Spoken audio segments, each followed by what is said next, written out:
हाय, hello, नमस्कार. स्वागत आहे तुमचं वर्षास फूड्स अँड आर्ट गॅलरीमध्ये. तर आपण आज बघणार आहोत गुढीपाडव्यानिमित्त बनवलेली करंजी. मी ही करंजी मुरड भरून केलेली आहे.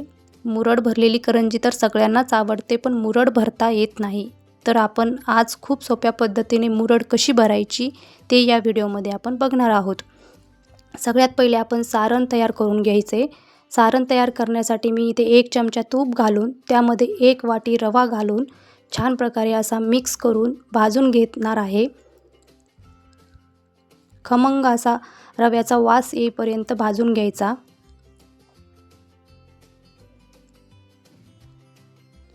आता हे बघा, या कन्सिस्टन्सीमध्ये मी भाजून घेतला आहे.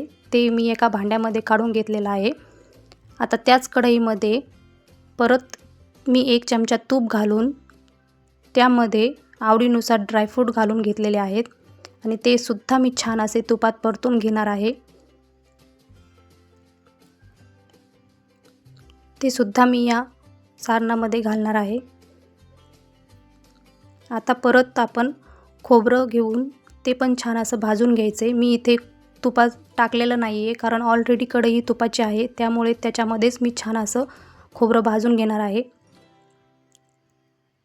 मी इथे 1 वाटी रवा आणि त्यासाठी 2 वाटी खोबरं घेतलेलं आहे.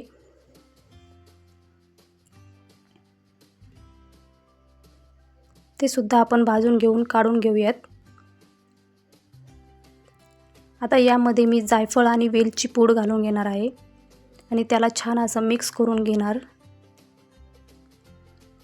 आपण याला पूर्णपणे थंड होऊ द्यायचं. त्यानंतरच आपण यामध्ये साखर ॲड करणार आहोत. मी पहिले 1च वाटी साखर ॲड करून घेतलेली आहे. नंतर टेस्ट करून जर गरज वाटली तर परत मी साखरेचा वापर करणार आहे. तर मी परत पुन्हा एकदा 1 वाटी परत साखर घालून घेऊन छान असं मिक्स करून आपलं सारण तयार करून घेतलं आहे. आता आपण इथे कणिक मळून घेऊयात. कणिक मळण्यासाठी मी फक्त मैद्याचा वापर केलेला आहे. तुम्ही इथे अर्ध्या प्रमाणात रवा आणि अर्ध्या प्रमाणात मैदासुद्धा घेऊ शकता, पण मी इथे फक्त मैद्याच्याच करणार आहे. तर मी इथे 3 कप मैदा घेतलेला आहे. जवळपास हा अर्धा किलो मैदा आहे. त्यामध्ये मी चवीनुसार मीठ घालून घेणार आहे आणि नंतर मी 4 चम्मच पोहे खायचे जे चम्मच असतात त्या चम्मचने 4 चम्मच मी इथे तूप घातलेलं आहे. तूप गरम करून घेऊन मग घातलेलं आहे आणि छान असं पिठाला एकजीव होईपर्यंत सगळीकडे लागेल पिठाला असं मी छान मिक्स करून घेणार आहे. तूप चोळून घ्यायचं पूर्ण पिठाला असं.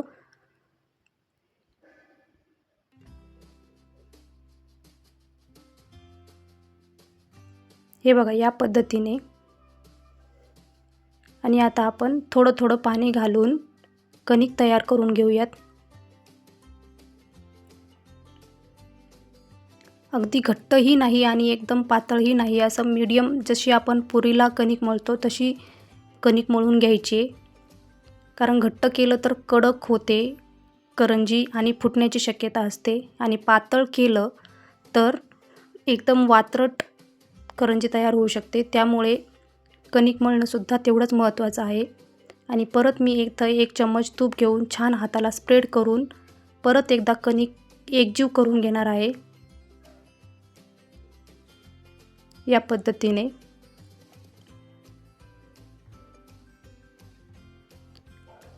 आता आपण इथे 10 मिनिटं झाकून ठेवूयात मुरण्यासाठी पीठ. तर बघा, इथे छान असं मुरले पीठ.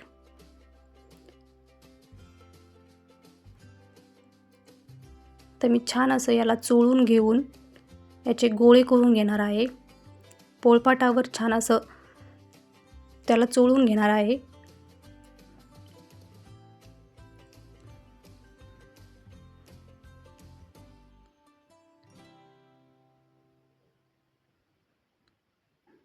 तुम्ही इथे सुरीचा वापर करून सुद्धा गोळे करून घेऊ शकता, पण मी इथे हातानेच तोडून एकसारखे गोळे करून घेणार आहे. तुम्ही लहान मोठे तुमच्या आवडीप्रमाणे तुम्ही इथे करू शकता गोळे. आता आपण इथे पुरीसाठी जी करंजीसाठी जी पुरी लागणार आहे ती लाटून घेऊयात. मी इथे मुद्दामून हे जे लाटणं आहे शिरचं ते घेतलेलं आहे, कारण छान असं डिझाईन झाल्यासारखं होती करंजीला. आणि जी लाटलेली साईड आहे ती मी बाहेरची साईड ठेवणार आहे आणि ही आतून आपण सारण भरणार आहोत. आधी इथे छान असं साईडला प्रेस करून घ्यायचं आणि नंतरच सारण भरायला घ्यायचं. मी इथे 2 चम्मच सारण घालणार आहे. तुम्ही तुमच्या आवडीप्रमाणे कमी जास्त घालू शकता.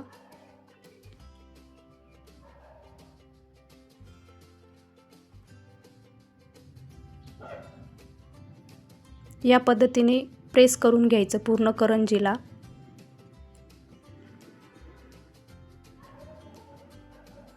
आपण इथे मुरड भरणार आहोत, त्यामुळे करंजी फुटण्याचा प्रश्नच येत नाही. तरीसुद्धा छानपैकी असं प्रेस करून घ्यायचं. इथे कुठलाही प्रकारचा मी पाण्याचा किंवा दुधाचा वापर केलेला नाही प्रेस करण्यासाठी. अगदी छान असं, कारण आपण जेव्हा कणिक जेव्हा मळणार होतो तेव्हा आपण तुपाचा वापर करून छान असं डो तयार केला होता, त्यामुळे इथे तूप किंवा कशाचीच गरज पडत नाही. हे बघा, आता आपण इथे मुरड तयार करायला घेतलेली आहे. या पद्धतीने फक्त 2 बोटाचा वापर करून आपण मुरड करायची.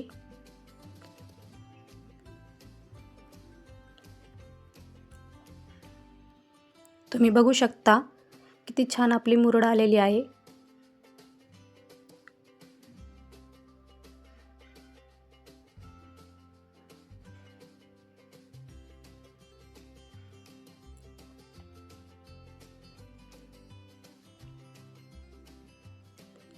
परत एकदा आपण मुरड कशी भरायची ते परत एकदा बघणार आहोत.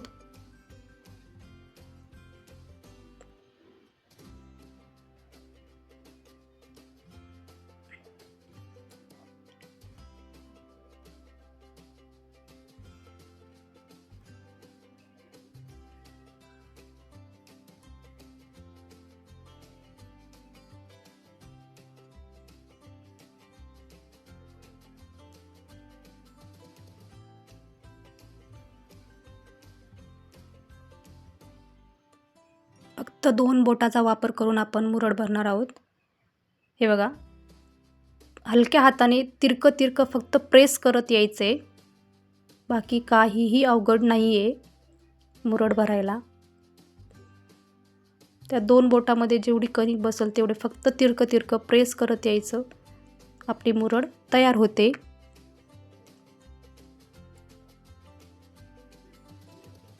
आता याच पद्धतीने मी काही करंज्या लाटून घेतलेल्या आहेत.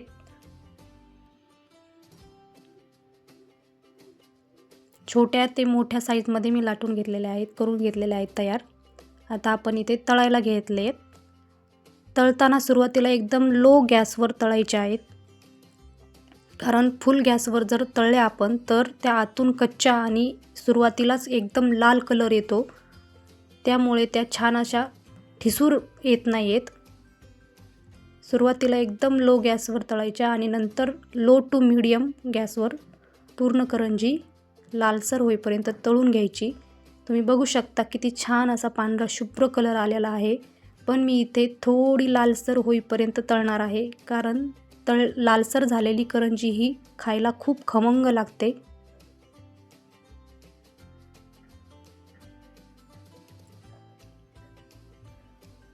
अगदी हलक्या हाताने पलटायचं आहे.